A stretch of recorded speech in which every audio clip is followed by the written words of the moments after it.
Hi, how's it going? Welcome to the channel. Zach D Productions here, and I'm here for a movie ranking video for you guys. So for this ranking, I'll be ranking all of the Thor movies from my least favorite to favorite, or worst to best, based on my opinion, of course. There have been 4 Thor movies in total. Now, Thor actually did manage to break a record within the MCU by going beyond 3 movies, by going past a trilogy. Now, I know that there have been more than 3 Spider-Man films in total, but again, we're just counting the MCU films, and Tom Holland's Spider-Man is the Spider-Man of the MCU, and there's only been 3 movies with him so far, and we're also not counting the Avengers either, because yes, I do realize that there have been 4 Avengers films as well, so yeah, but when it comes to solo films, like not counting the Avengers, Thor was the first one to go beyond a trilogy. So there is that. Now, I know that they do plan on making fourths of other MCU characters. Like, I know they're probably going to make another Spider-Man with Tom Holland, and I know they're making a new Captain America as well.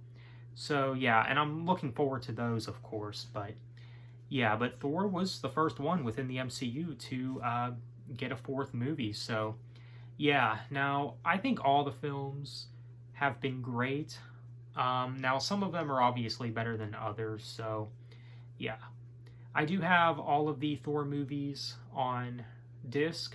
Obviously, the only one I don't have is Love and Thunder, of course, because that one's not out yet on disc. And I will pick that one up when that does come out, of course. So let's go ahead and start off with what's at the bottom, my least favorite.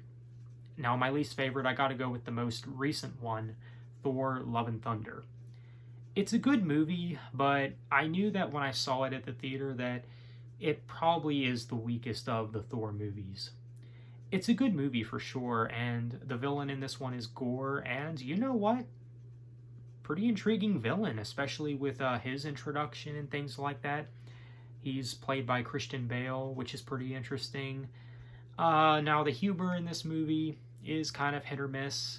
There's some moments in the movie where I think it was done all right, such as with the goats. I think that's kind of random more than anything, you know, the screaming goats in the movie. It's kind of funny that they added those in there. I'm not really sure why. That's why I say it's random, but yeah, this movie, it doesn't really have that much going for it. It is a little more straightforward, but for what it is, it's a good movie for sure. And also this features Jane Foster, who's played by Natalie Portman, who I believe is Mighty Thor or Lady Thor, whatever she's called in this movie. I'm not really sure, but I thought that was pretty interesting as well. Chris Hemsworth as Thor always does a good job, but yeah. It's a good movie, but it probably is the weakest of the Thor films. So next, I gotta go with Thor: The Dark World. Like with Love and Thunder, this one doesn't really have as much going for it either. Now, the action scenes in this movie, not the most memorable action scenes within the MCU, but whenever you do watch them, they are fun to watch and very enjoyable to watch. Some people even have this last in their rankings, but for me, I think it's just a little bit better. Just not much separates this movie from Love and Thunder for me. But yeah, there's some highlights to this movie for sure. But for me, it's definitely not the best. And I actually remember when this movie came out and when I saw it at the theater and stuff, I actually had a friend at the time who was seeing it the second time, and it was also my first time seeing the movie, and he was saying that, oh, the first time I saw this movie, it made me cry. That's how good it was. And then after I saw it, I was like, you're joking, right? Like, you actually cried over this? Like, I mean, it's good, but it's not that good, you know? But yeah, pretty good movie for what it is, and pretty good sequel. Probably not the best sequel in the MCU, but pretty good film, I'd say. The first one is up next at number 2. Obviously a classic. I remember seeing this movie in the theater way back. yeah, great movie for sure. This was basically the start of it all.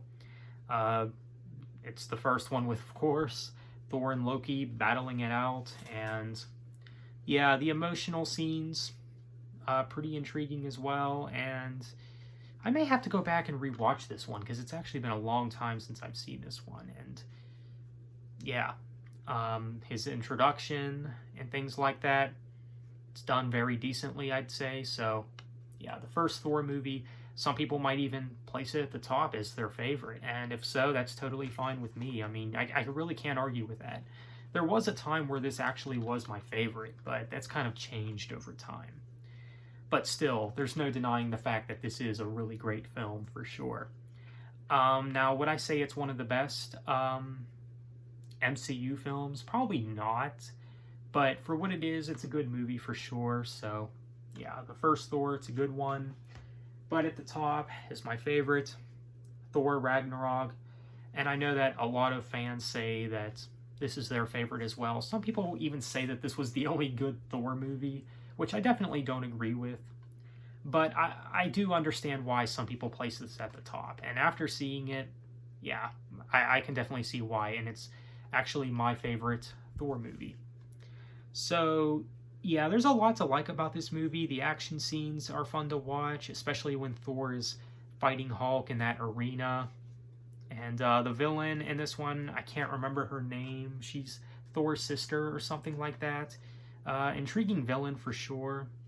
I believe this was also the first one to feature Valkyrie in the MCU. I could be wrong about that, but yeah, she was introduced in this movie as well.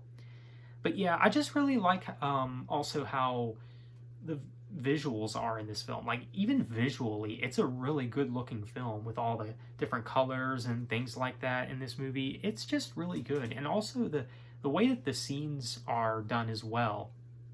And